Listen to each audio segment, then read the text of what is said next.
Okay, so hello everyone and welcome back once again with the video of class 7-8. So basically what we are doing to go, हम लोग करेंगे आज एक chapter we will call it agriculture. ठीक है, biology, crop production, साथ ही साथ 7 में जो होंगे उनका है ना क्रॉप प्रोडक्शन एंड मैनेजमेंट. उसके अलावा अगर बात करें तो वेजिटेशन, इन सब से लिंक हो जाएगा ये चैप्टर. 8 वालों को तो पढ़ना ही पढ़ना है. एग्रीकल्चर का अलग से एक चैप्टर नहीं है ज्योग्राफी में. ठीक है, तो आपके लिए बेनिफिशियल है, पूरा बेनिफिशियल है. ठीक है, चलो स्टार्ट करते हैं पहले टर्म के साथ. अच्छा हाँ, किसी को आपको जो क्वेश्चंस के सेट मिले हैं या ऐसे भी उसके अलावा भी अगर किसी को कोई भी डाउट है किसी भी टॉपिक से, चाहे वो हिस्ट्री हो, ज्योग्राफी हो, सिविक्स हो, पूछ लो. अगर कुछ ऐसा है तो उसको आप पूछ लीजिए और अपने डाउट्स को क्लियर कर लीजिए. कुछ नया पढ़ने से अच्छा है कि मतलब ज़्यादा अच्छा है कि पुराना चीज़ अगर है मन में तो वो दूर हो जाए. तो अगर ऐसा कुछ लगे तो पूछ लिया कीजिएगा. क्लियर है बात? ठीक है, चलिए शुरू करते हैं. Now number 1 is what is agriculture. Agriculture क्या है? तो सबसे पहले ये जान लो कि व्हाट इज एग्रीकल्चर. तो agriculture is a Greek word. What kind of word? Greek word. ये ग्रीक भाषा से निकला है जिसमें मतलब है एग्री प्लस कल्चर. दो टर्म है, वन इज एग्री, दूसरा is culture. And the meaning of agri is growing crops या ग्रेन्स या प्लांट्स. क्रॉप उगाना, फसल उगाना या पौधा उगाना, दैट इज कॉल्ड एग्री. ठीक. And the term culture means over land, that is called culture. Over land is called culture. So अब इसको ही अगर आप डिफिनीशन बनाए तो क्या बनेगा कि the cropping of crops, grains or plants over land is called agriculture. कितना इजी हो गया. तो आपको वर्ड का मतलब मालूम है, you can create your own definition. Done. ठीक है, लिख लीजिए फटाक से. शुरू हो जाइए, हाथ चलाइए और छा जाइए. नाउ अब सेकंड बात करते हैं. जब हम ये बच्चे एग्रीकल्चर है क्या, तो नाउ हम लोग बात करते हैं इट्स टाइप्स, कि कितने टाइप्स के एग्रीकल्चर होते हैं. ठीक है, या how we can practise it, हम इसको कैसे प्रैक्टिस कर सकते हैं. तो याद रखो number 1 type of agriculture is called primitive subsistence farming या agriculture, which we also called old age farming. Number 1 is called primitive subsistence farming. इसको हम लोग old age farming भी बोलते हैं. ठीक है, इनके भी बहुत सारे अपने अपने नाम हैं. जैसे मैं आपको बताऊं कि this is also known as slash and burn agriculture. कैसा agriculture? slash and burn agriculture. अब मैं आपको इसका मतलब समझाता हूँ, पहले अच्छे से मतलब समझो. पहला टाइप का, it is a primitive subsistence farming. Now what is the meaning of primitive? Primitive मतलब होता है पुराना, ओल्ड या एंशिएंट, प्राचीन, पुराने जमाने का तरीका खेती करने का. जिसमें एक तरीका क्या था, स्लैश एंड बर्न. क्या होता है स्लैश एंड बर्न में? Basically slash and burn was done by the nomads. Nomads या द हिली पीपल या द ट्राइबल पीपल. ट्राइबल कौन होते हैं बताओ तो बाबू. Who are called tribal? आदिवासी. हाँ सही. तो tribals are called Adivasi like Jhingalala हु टाइप्स. नहीं, आपने मूवी में देखा होगा, घास घास पत्ता पत्ता लपेट करके झिंगालाला हु कर रहे हैं, है ना. हु वो वाले टाइप के लोगों को कहा गया what? Tribals. These tribals lives in forest area. कहाँ रहते हैं ये? फॉरेस्ट एरिया में. अब देखो जो जहाँ रहेगा, यू आर इन मुजफ्फरपुर, तो मुजफ्फरपुर में न पढ़ोगे भाई. आपका क्लास आपकी स्कूल से मुजफ्फरपुर में होगी. They used to live in forest, right? So they used to do there activity in their only. तो ये करते क्या थे, ये गर्मी आने से पहले मतलब in the month of March April जंगल में आग लगा देते, जंगल में आग लगा देते, ठीक है। अब और निकल जाते जंगल से, जंगल अपने आप में जल रहा है, जल रहा है, मतलब अनइवनली जहां तक वो आग की लपटें गई जंगल जल रहा है। क्लियर है बात? जलने के बाद जैसे आग बुझता पूरा जंगल खाली हो गया, पेड़ पेड़ जल गया, अब वो जमीन हो गया। नाउ व्हाट विल डू, अब वो क्या करेंगे, प्लॉगिंग। प्लॉगिंग मतलब आयरन शेड्स, आपने हल बैल देखा होगा, है ना, प्लॉगशायर्स बोलते हैं इसको। इस टाइप का एक, है ना, नीचे इस टाइप का निकला हुआ ऐसे हल है, ठीक है। अब इसका काम होगा क्या, जोतने का। तो इस तरीके से ये इसकी मदद से, प्लॉगशायर्स की मदद से ये पूरे जंगल को, उस राख को जोत देते, पूरे लैंड को, और उसको छोड़ देते। फिर कब तक के लिए, for the onset of monsoon, मतलब बारिश का मौसम आने के लिए।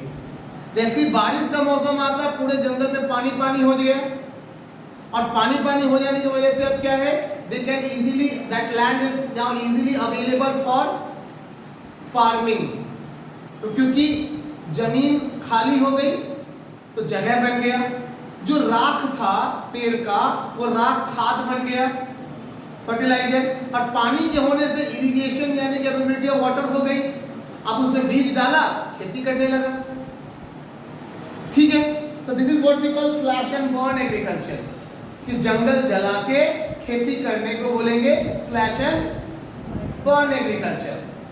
क्लियर है बात? कोई दिक्कत नहीं। इसका एक और नाम है, अब वो नाम की कहानी क्या है, one more name is called shifting cultivation. Shifting cultivation, अब ये क्या चीज है, ध्यान दो। शिफ्टिंग कल्टीवेशन क्या है कि right now you are in class 8th, so you just allotted this room.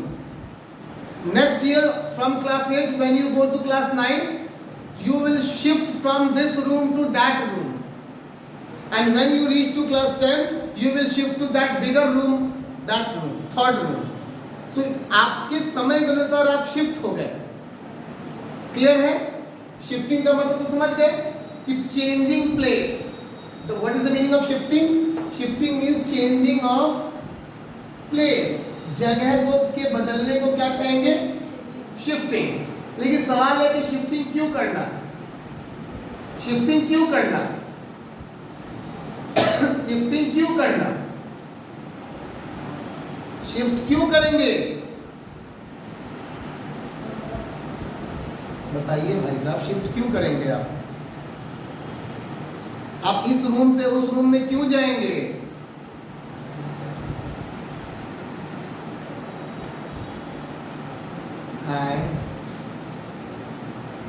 किसी के पास कोई जवाब नहीं है यार।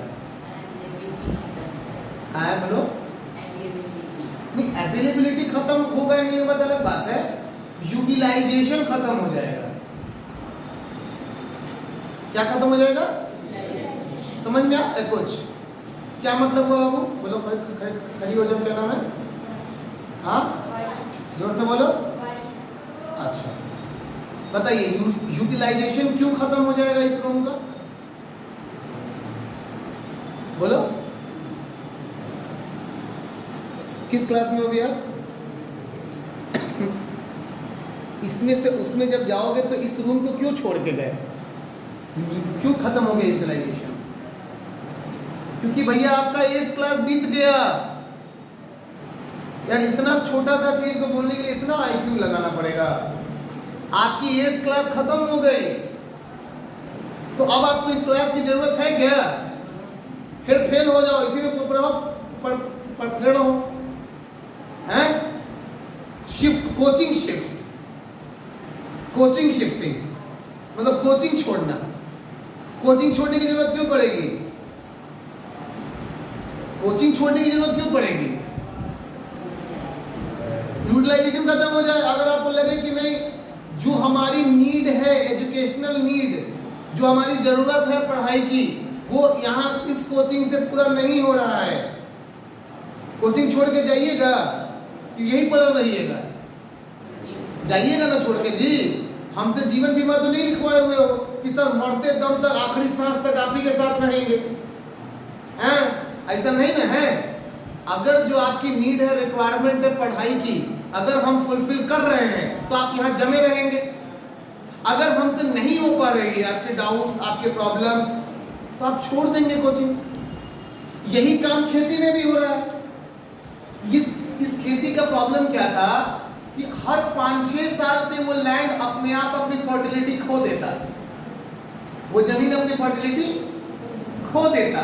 तो जैसे ही जमीन अपनी फर्टिलिटी को खो देता, ये जो लोग थे ना ये लोग वहां से फिर 8-10 किलोमीटर आगे चले जाते, उस जमीन को छोड़ देते।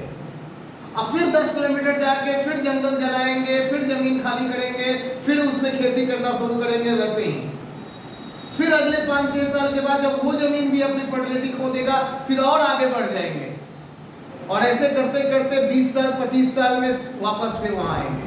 मतलब इस पहले वाले प्लॉट पे वापस आने में 20 साल लग जाएगा, क्योंकि इस जमीन को अपनी फर्टिलिटी को रीगेन करने में कितना समय लगेगा? ऑलमोस्ट 17 से 20 साल का। मेरी लॉजिक को समझ में आ रही है आपको? इसको क्यों स्लैश एंड बर्न कहा गया, सबको समझ में आया? जल्दी बोलो भाई। हैं? देखो कोई ऐसे ही मत बोल देना कि सब यस सर बोल रहा है तो हम भी बोल देते हैं। नहीं समझ में आया दोबारा बताऊंगा, लेकिन समझ के जाओ। स्लैश एंड बर्न क्यों बोले, समझ में आ गया? Because in this farming, the tribal nomads or the hilly people used to burn the forest area and they vacate the land and then they do their farming over that land. So that is the reason, yeah, this is the reason that we call this is slash and burn agriculture. Similarly, this practice is also known as shifting cultivation. Why? Because this kind of farming or this kind of land loses its fertility after every 5 to 6 years.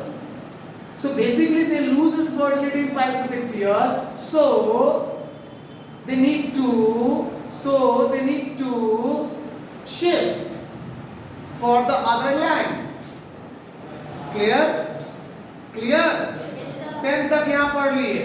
अब मन किया कि sir Kota जाएंगे, तो shift करोगे तब तो कोटा जाओगे। कोटा मुजफ्फरपुर में थोड़ी आ जाएगा तुम्हारे लिए। क्लियर है? 12th के बाद, ग्रेजुएशन के बाद 1 ईयर सर हम नौकरी करने अमेरिका यूएस जाएंगे, तो यूएस जाएंगे तो जॉब के लिए शिफ्ट करना पड़ा ना। This is what exactly we are doing, खेती के लिए शिफ्ट करना।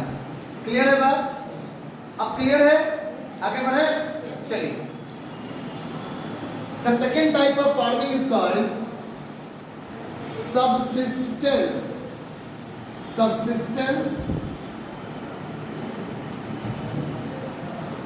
repetitive farming। उसके बाद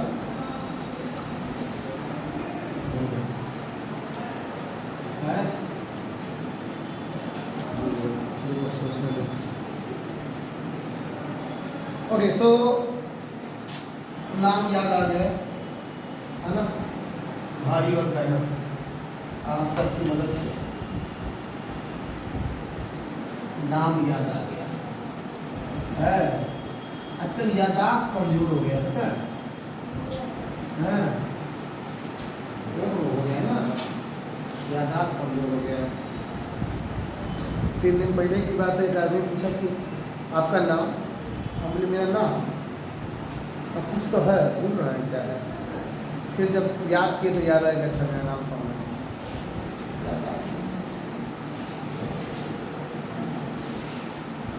बंगाली बाबा का चूरमा खाना पड़ेगा, और इलाज ठीक है। जो भी चाहिए क्या नहीं चाहिए, ठीक है। देखो, intensive subsistence farming, also known as modern farming। अब जरा ध्यान दीजिए, ये है क्या? So this is the modern scientific way of farming. ये एक वैज्ञानिक तरीका है फार्मिंग का, जो आज होता है। अब जो खेती होती है वो यही खेती होती है, ठीक है? ये खेती इंडिया का कब आया, कब से हमने स्टार्ट किया? एकदम याद रखिएगा, हमारे इंडिया में green revolution, this is started in India with the green revolution, green revolution 1960, 1960 green revolution, जिसके बाद क्या सिंथेटिक सब्सटेंस फार्मिंग हमारे भारत में आया। क्लियर है बात? अब इसमें होता क्या है, देखिए, सबसे पहला सेटल्ड फार्मिंग। क्या होगा बाबू? सेटल्ड फार्मिंग मतलब कैसी खेती होगी? क्या मतलब है सेटल्ड फार्मिंग का, बताइए आप। नहीं, सेटल वर्ड का मतलब पता है? थोड़ा थोड़ा इधर घुस जाओ, हल्का सा इधर घुस जाओ। हाँ, तुम बताओ सेटल वर्ड का मतलब पता है? बसा हुआ। Very good. तो बहुत सिंपल हो गई। सेटल फार्मिंग मतलब farming at a place only, at a particular place only. Coaching आज यहाँ है, कल कोचिंग यहाँ से चला जाए कलमबाग चौक, परसों कोचिंग कलमबाग चौक से पहुंच जाए अहोरिया बाजार, उसके बाद वाले दिन अहोरिया बाजार से पहुंच जाए नीम चौक, फिर वहां से पहुंच जाए मिठनपुरा, मिठनपुरा से पानी टंकी, पानी टंकी से सबा चौक।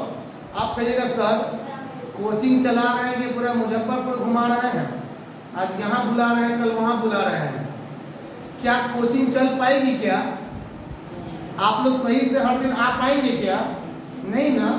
इसी को कहा गया सेटल्ड फार्मिंग। मतलब अब जो किसान थे ना, वो एक जगह खेत पकड़ के बैठ गए। अब कोई किसान कहीं जाता है क्या? तुम सुनते हो अपने पापा मम्मी को कि आज तुम्हारा खेत तुम्हारे गांव में है, अगले साल तुम्हारा खेत पड़ोस वाले गांव में पहुंच गया, या उन लोगों ने इस खेत को छोड़ के उस खेत में चले गए खेती करने? वो सब होता है क्या? नहीं ना। अब हमारी पुश्तों में वही खेत चल रहा है, जो खेत दादाजी के टाइम था वही खेत आज पापा के टाइम भी है, वही खेत मेरे पास भी होगा, वही खेत मेरे बेटा बेटी के पास भी जाएगा शादी भी होने के बाद।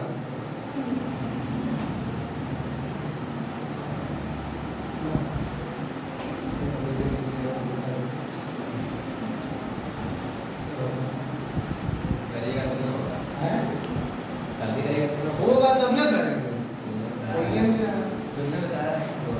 हाँ, अच्छा ये तुम सुन रहे हो, झूठे मूठे के खुशी में जवाब देना, बोल ऐसा कुछ नहीं, ऐसा मोह माया नहीं, कुछ नहीं। सेटल्ड लाइफ है ना, सेटल्ड लाइफ। अब किसान एक जगह बस से खेती करते हैं, पहली बात। दूसरा, second point, now HYV seeds, HYV seeds used in place of normal grains, normal grains। क्या मतलब है इस बात का? ध्यान से सुनिए। HYV हाई यील्ड वैरायटी, क्या?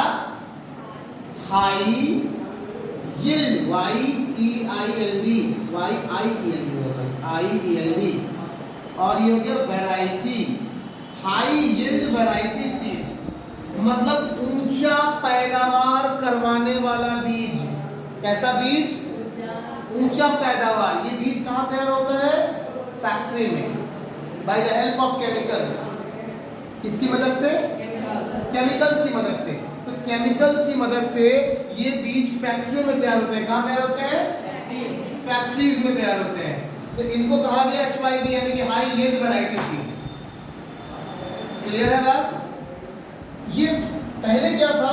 पहले हम लोग नॉर्मल ग्रेन्स का इस्तेमाल करते थे। आप लोग गांव जाके घर जाएंगे तो पापा मम्मी से पूछना, पहले क्या होता था ना उन लोगों के टाइम पे, कि जैसे मान लो अभी जो गेहूं की खेती होगी, अभी मान लो गेहूं का फसल कटा है, आप लोग भी गांव गए होंगे तो पता होगा कि गेहूं का फसल कट के गांव में घर पे रखाया होगा। तो किसान क्या करते थे, उसी गेहूं में से नहीं होगा, तो किसान क्या करते ना कि उसमें से ही एक पोर्शन निकाल लेते थे गेहूं का। अगर मान लो 200 किलो गेहूं हुआ तो 50 गेहूं की गेहूं निकाल के रख लिए। क्यों निकाल के रख लिए? अगले साल वही गेहूं खेत में छीटेंगे बीज के तौर पे। ये पहले होता था, अब नहीं होता।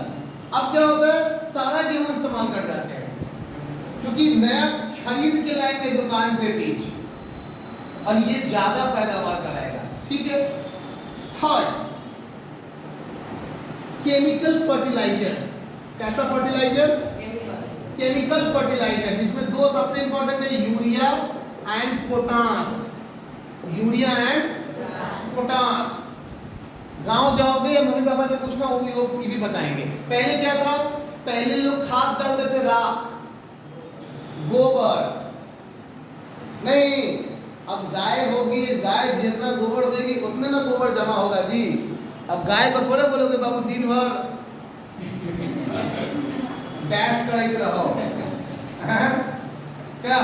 तो उसकी भी कैपेसिटी है, जितना खाएगी, जितना पचाएगी, उतना ही नहीं गोबर करेगी। तो लिमिटेड है। आपके पास बहुत बड़ा खेत है तो कहीं गोबर डलाएगा, कहीं गोबर। लेकिन अब क्या है, फैक्ट्री में बना हुआ केमिकल फर्टिलाइजर है, पैसा दो और जितना बोरा चाहिए उतना बोरा मंगवा लो। और ये है कैसा, तो ये बिल्कुल वैसा ही है, दूध में हॉर्लिक्स मिलाइए, दूध की शक्ति बढ़ाइए, मतलब ये केमिकल फर्टिलाइजर है। ये आपके खेत को एकदम बूस्ट अप कर देता है। रेड बुल है, red bull gives you wings. Add देखते हो ना टीवी पर कि एक आदमी ने रेड बुल पिया है ना, उसको चोंच मारा, एक कीट ने, कीट उड़ा, उस कीट को एक पक्षी ने खा लिया, अब पक्षी अब प्लेन से तेज उड़ के जा रहा है। ये आजकल नया ऐड चल रहा है रेड बुल का। बताने का ये प्रयास किया जा रहा है कंपनी वालों के द्वारा कि रेड बुल पीजिएगा तो आप में इतनी एनर्जी आ जाएगी कि आप प्लेन से तेज उड़ जाइएगा, चाहे दौड़ जाइएगा। This is what is the same chemical fertiliser. अच्छा, पहले क्या था? Number 4, normal ox, hoe, ox you can say hoe, sickles, है ना, these are used as tools. Tools के तौर पे इनका इस्तेमाल होता था। किनका इस्तेमाल होता था? ऑक्स का, बैल का, हल का, हो का, सिकल्स का, हसुआ, खुरपी, है ना। लेकिन अब क्या होता है, ये पहले होता था एंशिएंट टाइम पे। अब क्या होता है? ट्रैक्टर्स, थ्रेशर्स, कंबाइंड हार्वेस्टर्स, अब इनका इस्तेमाल होता है। सीधे ट्रैक्टर घुसता है, दुक दुक दुक दुक दुक पूरा जोत के निकल गया। दिन भर बैठ के हल बैल चलाने की जरूरत नहीं है। पहले क्या था? पहले नहरों से पानी आता था। पहले के टाइम नहरों से पानी आता था, कैनाल्स। लोग कल चला चला के पानी डालते थे, लोग कुएं से पानी भर भर के डालते थे खेत में। अब borings, pump sets, drip irrigation, sprinkler, खेत में लगा दिया, फवारा निकलेगा, फवारा पूरा खेत में गिर रहा है। पंजाब में, हरियाणा में, बंगाल में, यूपी में यही चलता है। यहाँ पे नहीं, अपने यहाँ चोर ज्यादा है। आप लगाइएगा स्प्रिंकलर अपने खेत में, मालूम चलेगा रात में नौजल और पाइप दोनों उखाड़ के लेंगे। हाँ, अपने यहाँ के लोग महान हैं, गधे के समान है नहीं, इसलिए अपना बिहार डेवलप है। यहाँ पे लोग पानी वाला जो पाइप बिछाता है ना, उसको भी लोग रात में प्रयास करता है कि उखाड़ के लेके चल जाए। पहले पाइप आता था, पता किस चीज़ का? वो लोहा और वो मिक्स किया हुआ काला रंग का आता था, रंगा का पाइप, ठीक है, पानी वाले के लिए। तो हम लोग के गांव में क्या हुआ कि 1 किलोमीटर तक पाइपें उखाड़ दिया सब रात में, खान के बेच दिया किलो के भाव में। इसीलिए इस बार दे दिया है नल जल योजना में सरकार ने प्लास्टिक वाला पाइप कि अब आप उखाड़ो, किसी काम का भी नहीं होगा, उखाड़ोगे तो। सरकार में क्या करे? पहले रेलवे में, आपको पढ़ना भी है 10th में, पहले रेलवे में पंखा लाइट फ्री रहता था, मतलब जाली नहीं लगा रहता था। तो लोग लाइट में खोल के ले आते थे कि हम आई, बल्ब खराब हो गई ना, अदर का ट्रेन में चढ़ा था नहीं, खोलने आए मेरे को, तो गए बल्ब खोल के पैकेट में रख लिया, देख लो खोल ले लिया, जन शताब्दी में से खोलनी है, हाई राजधानी में जो हो इम्पोर्टेड बल्ब हो, खुले लगा लो, पंखे उखाड़ के ले आता था। मॉग, बाथरूम में से मॉग चुरा के ले जाएंगे। इसीलिए आप कभी जाओगे रेलवे में देखना मॉग में भी सिक्कर बनल रहता है, नहीं कि मॉग को चुरा के नहीं गए, तो बाथरूम का मॉग नहीं छोड़ता है, हालत है कुछ हो सकता है नहीं। हाँ उसके अच्छा उसके बाद भी काम नहीं चला। जानते हो आप जो रेलवे में पंखा लाइट होता है ना, वो डीसी पंखा लाइट होता है, DC. There are two type of current, पढ़ना फिजिक्स वाले सर से पूछ लेना। There are two type of current, one is AC, second is DC. AC is means air current, जो आपके हमारे घर में है ये एसी है। इसमें इसकी खासियत क्या है कि अगर आप इसके अंदर हाथ डाल देंगे, डालिएगा मत, डाल देंगे तो आपको झटका लगेगा और ये फेंक देगा हाथ को। इसकी क्वालिटी है रिवर्स फेंकने की। अगर बहुत तगड़ा वाला एसी करंट लगा है तो आपको सीधे करंट फेंक देगा उठा के, ठीक। लेकिन डीसी जो है डायरेक्ट करंट, उसकी एक खासियत है कि उसमें अगर हाथ घुसा लिए तो डीसी अगर है तो आपको पकड़ लेगा और तब तक नहीं छोड़ेगा जब तक आपके बॉडी में 1% भी मॉइस्चर है। मॉइस्चर कहने का मतलब है खून और पानी। पूरे शरीर का खून और पानी जब तक सुखा ना दे तब तक डीसी आपको छोड़ेगा नहीं। मतलब आपको मारेगा नहीं, आपको मार के सुखा देगा पूरे बॉडी को, तब डीसी आपको छोड़ेगा। ये डीसी की खासियत है। तो रेलवे में आप डीसी की कनेक्टिविटी है, सारा पंखा लाइट सब डीसी है, समझ में आता? हाँ छुइएगा मत, सोचिएगा मत। चलिए आज के लिए इतना ही, आपको मैंने टाइप्स बता दिए।